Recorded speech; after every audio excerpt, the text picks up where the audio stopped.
ಶಕುನ ಶಾಸ್ತ್ರವು ಭಾರತೀಯ ಸಂಸ್ಕೃತಿಯ ಒಂದು ಪ್ರಮುಖ ಶಾಸ್ತ್ರೀಯ ತತ್ವವಾಗಿದೆ.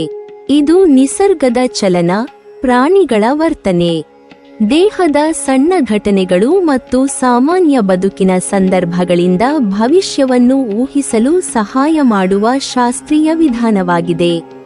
ಈ ಶಾಸ್ತ್ರವು ಬದುಕಿನ ಸೂಕ್ಷ್ಮ ಘಟನೆಗಳಿಗೆ ಮಹತ್ವವನ್ನು ನೀಡುತ್ತದೆ. ಅದರಲ್ಲಿಯೂ ಹಲ್ಲಿಯು ದೇಹದ ಮೇಲೆ ಬೀಳುವುದು ಕೇವಲ ಅನಾಹುತ ಅಥವಾ ಸಾಧಾರಣ ದೈಹಿಕ ಘಟನೆ ಎಂದು ಮಾತ್ರ ಪರಿಗಣಿಸಲು ಸಾಧ್ಯವಿಲ್ಲ. ಶಕುನ ಶಾಸ್ತ್ರದ ದೃಷ್ಟಿಯಿಂದ ಹಲ್ಲಿಯು ದೇಹದ ಭಾಗದಲ್ಲಿ ಬಿದ್ದಾಗ ಅದು ಜೀವನದಲ್ಲಿ ಸಂಭವಿಸಬಹುದಾದ ಘಟನೆಗಳ ಸಂಕೇತವಾಗಿ ಪರಿಗಣಿಸಲಾಗುತ್ತದೆ. ವಿಶೇಷವಾಗಿ ಮಹಿಳೆಯ ದೇಹದ ಮೇಲೆ ಹಲ್ಲಿಯು ಬಿದ್ದಾಗ ಅದು ವಿಭಿನ್ನ ಅರ್ಥವನ್ನು ಹೊಂದಿದೆ. ದೇಹದ ಪ್ರತಿ ಭಾಗವು ಶಕುನ ಶಾಸ್ತ್ರದಲ್ಲಿ ವಿಭಿನ್ನ ಸಂಕೇತಗಳನ್ನು ಹೊಂದಿದ್ದು, ಹಲ್ಲಿಯು ಬಿದ್ದ ಸ್ಥಳವು ಆ ಮಹಿಳೆಯ ಜೀವನದ ಆಯಾಮಗಳ ಮೇಲೆ ಪರಿಣಾಮ ಬೀರುವ ಸಾಧ್ಯತೆಯನ್ನು ಸೂಚಿಸುತ್ತದೆ. ಮಹಿಳೆಯರ ಬೆನ್ನು ಭಾಗದಲ್ಲಿ ಹಲ್ಲಿಯು ಬಿದ್ದಾಗ ಅದು ಶುಭಕರ ಸಂಭವವಲ್ಲ ಎಂದು ಶಕುನ ಶಾಸ್ತ್ರ ತಿಳಿಸುತ್ತದೆ.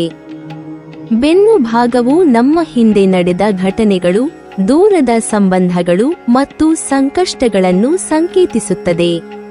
ಹಲ್ಲಿ ಈ ಭಾಗದಲ್ಲಿ ಬಿದ್ದಾಗ ನಿಕಟ ಜನರು, ಸಹೋದ್ಯೋಗಿಗಳು ಅಥವಾ ನೆರೆಹೊರೆಯವರೊಂದಿಗೆ ಕಲಹಗಳು, ಭಿನ್ನಾಭಿಪ್ರಾಯಗಳು ಮತ್ತು ತಾತ್ಕಾಲಿಕ ಸಂಘರ್ಷಗಳ ಸಂಭವವನ್ನು ಸೂಚಿಸುತ್ತದೆ. ಈ ಸಂದರ್ಭದಲ್ಲಿ ಮಹಿಳೆಯು ತನ್ನ ಮಾತು ಮತ್ತು ವರ್ತನೆಯನ್ನು ನಿಯಂತ್ರಿಸಬೇಕು. ಸುಲಭವಾಗಿ ತೀವ್ರ ಪ್ರತಿಕ್ರಿಯೆ ನೀಡದಿರುವುದು ಸಮಸ್ಯೆಯನ್ನು ಹೆಚ್ಚಿಸದೆ ಶಾಂತವಾಗಿ ನಿರ್ವಹಿಸಲು ನೆರವಾಗುತ್ತದೆ. ತಲೆಯ ಮೇಲೆ ಹಲ್ಲಿಯು ಬಿದ್ದರೆ ಅದು ಮಾನಸಿಕ ಸ್ಥಿತಿ, ಚಿಂತನೆ ಮತ್ತು ಬುದ್ಧಿಯ ಮೇಲೆ ಪರಿಣಾಮ ಬೀರುವ ಸಂಕೇತ. ತಲೆ ಭಾಗದಲ್ಲಿ ಹಲ್ಲಿ ಬಿದ್ದಾಗ ಮಹಿಳೆಯು ಆತನಲ್ಲಿ ತೀವ್ರ ಮಾನಸಿಕ ಒತ್ತಡ, ಅಹಿತಕರ ಸುದ್ದಿ ಅಥವಾ ಆರೋಗ್ಯದ ತೊಂದರೆಗಳಿಗೆ ಒಳಗಾಗಬಹುದೆಂದು ಸೂಚಿಸಲಾಗುತ್ತದೆ. ಈ ಸಂದರ್ಭ ಆತ್ಮೀಯತೆ, ತಾಳ್ಮೆ ಮತ್ತು ಧೈರ್ಯ ಮುಖ್ಯವಾಗುತ್ತದೆ. ತಲೆ ಭಾಗವು ವ್ಯಕ್ತಿಯ ತತ್ವಚಿಂತನೆ, ನಿರ್ಧಾರ ಮತ್ತು ಮನಸ್ಥಿತಿಯನ್ನು ಸಂಕೇತಿಸುತ್ತದೆ. ಹಲ್ಲಿ ಈ ಭಾಗದಲ್ಲಿ ಬಿದ್ದರೆ ಮುಂದಿನ ದಿನಗಳಲ್ಲಿ ನಕಾರಾತ್ಮಕ ಘಟನೆಗಳು ಸಂಭವಿಸಬಹುದಾಗಿದೆ. ಹೊಟ್ಟೆ ಅಥವಾ ಜೀರ್ಣಾಂಗದ ಮೇಲೆ ಹಲ್ಲಿಯು ಬಿದ್ದರೆ ಇದು ಆರೋಗ್ಯದ ಸಮಸ್ಯೆಗಳ ಸಂಕೇತ. ಹೊಟ್ಟೆ ದೇಹದ ಶಕ್ತಿ ಮತ್ತು ಜೀರ್ಣ ವ್ಯವಸ್ಥೆಗಳಿಗೆ ಸಂಬಂಧಿತವಾಗಿದೆ. ಹಲ್ಲಿ ಬಿದ್ದಾಗ ಮಹಿಳೆಯು ತಮ್ಮ ಆಹಾರ, ಆರೋಗ್ಯ ಮತ್ತು ಶಕ್ತಿಯ ಕಡೆ ವಿಶೇಷ ಗಮನ ನೀಡಬೇಕು.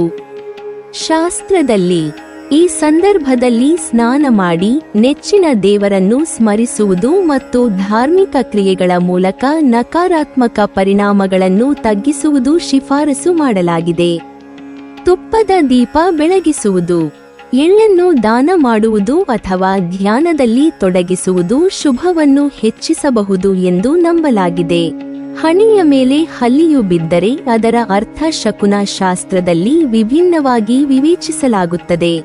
ಎಡಭಾಗದಲ್ಲಿ ಹಲ್ಲಿ ಬಿದ್ದರೆ ಅದು ಆರ್ಥಿಕ ಸಮೃದ್ಧಿ, ಸಂಬಂಧಗಳ ಉದ್ವಿಗ್ನತೆ ನಿವಾರಣೆ ಮತ್ತು ಜೀವನದಲ್ಲಿ ಶುಭ ಘಟನೆಗಳ ಸಂಕೇತ. ಬಲಭಾಗದಲ್ಲಿ ಹಲ್ಲಿ ಬಿದ್ದರೆ ಉದ್ಯೋಗದಲ್ಲಿ ಪ್ರಗತಿ, ವ್ಯಾಪಾರದಲ್ಲಿ ಲಾಭ, ಹೊಸ ಆದಾಯ ಮತ್ತು ಹಣಕಾಸಿನ ಸ್ಥಿತಿಯಲ್ಲಿ ಸುಧಾರಣೆಯ ಸಂಕೇತ. ಹಲ್ಲಿಯು ಕುತ್ತಿಗೆಯ ಮೇಲೆ ಬಿದ್ದರೆ ಅದು ಕುಟುಂಬದಲ್ಲಿ ಶುಭ, ಸಂತೋಷ, ಸಮೃದ್ಧಿ ಮತ್ತು ಮನೆ ಮೇಲೆ ಶುಭ ಸಂಕೇತವನ್ನು ನೀಡುತ್ತದೆ. ಈ ಭಾಗದಲ್ಲಿ ಹಲ್ಲಿಯು ಬಿದ್ದರೆ ಜೀವನದಲ್ಲಿ ಒಂದು ಶುಭ ಕಾರ್ಯ ಅಥವಾ ಸಮಾರಂಭ ಸಂಭವಿಸುವ ಸಾಧ್ಯತೆ ಹೆಚ್ಚು ಎಂದು ಪರಿಗಣಿಸಲಾಗಿದೆ. ಹಲ್ಲಿಯ ಪ್ರಭಾವ ಲಿಂಗ ಮತ್ತು ದೇಹದ ಭಾಗದ ಪ್ರಕಾರ ಬದಲಾಗುತ್ತದೆ. ಪುರುಷರ ಎಡಗೈ ಮೇಲೆ ಹಲ್ಲಿ ಬಿದ್ದರೆ ಅದನ್ನು ಶುಭವೆಂದು ಪರಿಗಣಿಸಲಾಗುತ್ತದೆ. ಆದರೆ ಮಹಿಳೆಯರ ಎಡಗೈ ಮೇಲೆ ಹಲ್ಲಿಯು ಬಿದ್ದರೆ ಅದನ್ನು ಅಶುಭ ಸಂಕೇತವೆಂದು ಪರಿಗಣಿಸಲಾಗುತ್ತದೆ. ಶಕುನ ಶಾಸ್ತ್ರದಲ್ಲಿ ಎಡಭಾಗವು ಹಣಕಾಸಿನ ಸಂಕಷ್ಟ, ಅನಗತ್ಯ ಖರ್ಚುಗಳು ಮತ್ತು ಯೋಜನೆಗಳಲ್ಲಿ ವೈಫಲ್ಯದ ಸಂಕೇತ. ಹಲ್ಲಿ ಈ ಭಾಗದಲ್ಲಿ ಬಿದ್ದಾಗ ಮಹಿಳೆಯು ತಾಳ್ಮೆ, ಯೋಜನೆಯ ಮೇಲಿನ ನಿಯಂತ್ರಣ, ಹಣಕಾಸಿನ ಜಾಗೃತಿ ಮತ್ತು ವ್ಯಯದಲ್ಲಿ ಎಚ್ಚರಿಕೆಯಿಂದ ನಡೆದುಕೊಳ್ಳಬೇಕು. ಒಟ್ಟಾರೆ ಶಕುನ ಶಾಸ್ತ್ರವು ಮಹಿಳೆಯ ದೇಹದ ಮೇಲೆ ಹಲ್ಲಿಯು ಬಿದ್ದಾಗ ಅದು ಆಕೆಯ ಜೀವನದ ವಿವಿಧ ಆಯಾಮ, ಆರ್ಥಿಕ, ಆರೋಗ್ಯ, ಮಾನಸಿಕ, ಕುಟುಂಬ ಮತ್ತು ಸಂಬಂಧಗಳ ಮೇಲೆ ಉಂಟಾಗಬಹುದಾದ ಪರಿಣಾಮಗಳನ್ನು ಸೂಚಿಸುತ್ತದೆ. ಹಲ್ಲಿಯು ದೇಹದ ಮೇಲೆ ಬಿದ್ದಾಗ ನಾವು ಅದನ್ನು ಸಂಕೇತವಾಗಿ ಪರಿಗಣಿಸಬೇಕು, ಆದರೆ ಸಂಪೂರ್ಣವಾಗಿ ನಿರ್ಣಾಯಕವಾಗಿ ನಂಬಬಾರದು. ಶಕುನ ಶಾಸ್ತ್ರವನ್ನು ಜೀವನದ ಸೂಕ್ಷ್ಮ ಸಂಕೇತಗಳನ್ನು ಅರಿಯಲು ಮತ್ತು ಜ್ಞಾನಾರ್ಜನೆಗಾಗಿ ಉಪಯೋಗಿಸಬಹುದು. ಹಲ್ಲಿಯು ದೇಹದ ಮೇಲೆ ಬಿದ್ದಾಗ ಅದರ ಅರ್ಥವನ್ನು ತಿಳಿದು ಎಚ್ಚರಿಕೆ ಮತ್ತು ಜಾಗೃತಿಯೊಂದಿಗೆ ವರ್ತಿಸುವುದರಿಂದ ನಕಾರಾತ್ಮಕ ಪರಿಣಾಮಗಳನ್ನು ತಪ್ಪಿಸಲು ಸಾಧ್ಯವಾಗುತ್ತದೆ. ಈ ಶಾಸ್ತ್ರವು ಜೀವನದಲ್ಲಿ ಸಣ್ಣ ಸಂಕೇತಗಳನ್ನು ಗಮನಿಸಲು, ಜೀವನ ಶೈಲಿಯನ್ನು ಸುಧಾರಿಸಲು ಮತ್ತು ಜೀವನದ ನಿರ್ವಹಣೆಯಲ್ಲಿ ತಾಳ್ಮೆ ಮತ್ತು ಜಾಗೃತಿಯನ್ನು ತಂದುಕೊಡುತ್ತದೆ. ನೀವಿನ್ನೂ ನಮ್ಮ ಚಾನೆಲ್ ಅನ್ನು ಸಬ್ಸ್ಕ್ರೈಬ್ ಮಾಡಿಲ್ವಾ?